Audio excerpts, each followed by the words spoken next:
നമ്മൾ എടുത്തു ചാടി ചെയ്തിട്ട് രക്ഷപ്പെടാത്തതുമായിട്ടുള്ള 2-3 കാര്യങ്ങളാണ് ഞാനീ പറയാൻ പോകുന്നത്. ഒന്നെന്ന് പറഞ്ഞു കഴിഞ്ഞാൽ ഒരു ബിസിനസ്. നമ്മൾ പെട്ടെന്ന് ഇങ്ങനെ ഇരിക്കുമ്പോൾ നമുക്ക് എന്തെങ്കിലും ചെയ്യണം എന്നുള്ള ഒരു തോന്നുകയും നമ്മളൊരു ബിസിനസ് തുടങ്ങുകയും മേ ബി അത് സക്സസ് ആവുകയാണെങ്കിൽ നമുക്ക് ഹാപ്പിനെസ് ആയിരിക്കും. മേ ബി അത് ഫെയിൽ ആവുകയാണെങ്കിൽ നമ്മൾ ഈ തീരുമാനത്തിന് തന്നെ കുറ്റം പറയും. അതുപോലെയാണ് നമ്മളുടെ റിലേഷൻഷിപ്പുകൾ. നമ്മൾ ഇതേപോലെ പെട്ടെന്നൊരു സാഹചര്യത്തിൽ ഓരോ സാഹചര്യങ്ങൾ ക്രിയേറ്റ് ചെയ്ത് വരുന്നത്. ചിലപ്പോൾ നമ്മൾ വല്ല ഡ്രാമ മോഡിലിരിക്കുമ്പോഴോ, അല്ലെങ്കിൽ ചിലപ്പോൾ നമ്മൾ നല്ലൊരു ഹാപ്പിനെസ്സിൽ നമ്മൾ നല്ലൊരു ടൈമിൽ ഇരിക്കുമ്പോൾ നമ്മൾ ഒരാളിനെ പരിചയപ്പെടുകയും അവരുമായിട്ട് തടകുന്ന ഒരു റിലേഷൻഷിപ്പ് ഉണ്ടല്ലോ, ആ റിലേഷൻഷിപ്പ് നമ്മൾ നല്ല രീതിക്ക് പോവുകയും പിന്നെ കുറേ നാൾ കഴിയുമ്പോൾ അത് ബ്രേക്കപ്പായി അതിന് ചെറിയ ഇഷ്യൂസുകളൊക്കെ വരുമ്പോൾ നമ്മൾ എന്ത് ചെയ്യും? അപ്പോഴും നമ്മൾ ചിന്തിക്കുന്നതാണ് നമ്മൾ അന്നെടുത്ത തീരുമാനമാണ് നമ്മളുടെ തെറ്റെന്ന്. ശരി തന്നെയാണ്. അപ്പോൾ ഈ ബിസിനസ്സിനും ഈ റിലേഷൻഷിപ്പിനും തമ്മിൽ ഒരു ചെറിയ കണക്ഷൻ ഉണ്ട്. എന്തെന്നറിയോ?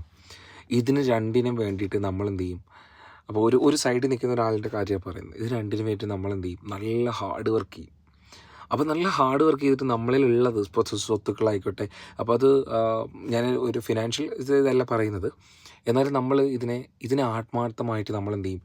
ഭയങ്കരമായിട്ട് അങ്ങ് പ്രണയിക്കും. അതിപ്പോൾ ബിസിനസ് ആയിക്കോട്ടെ, ഒരാളായിക്കോട്ടെ, അങ്ങ് പ്രണയിച്ചിട്ട് ഒരു ഈവൻ ടൈമിൽ നമ്മളെപ്പോലും നമ്മൾ മറന്നിട്ട് ആ വ്യക്തിയാണ് അല്ലെങ്കിൽ ആ ബിസിനസ്സാണ് നമ്മളുടെ ഗ്രാൻഡ് എന്നുള്ള രീതിയിൽ നമ്മൾ നിൽക്കും. അപ്പോൾ ഒരു സാഹചര്യത്തിൽ അപ്പോൾ നമ്മൾ ഓപ്പോസിറ്റ് ചെയ്യുന്ന വ്യക്തി അല്ലെങ്കിൽ ആ ബിസിനസ് നമ്മൾ പറയുകയാണ് നിങ്ങൾക്ക് ലോസാണ് ഉണ്ടാകുന്നത്, അല്ലെങ്കിൽ ആ വ്യക്തി പറയുകയാണ് എനിക്ക് നിങ്ങളെ ആവശ്യമില്ല എന്ന് പറയുകയാണ്.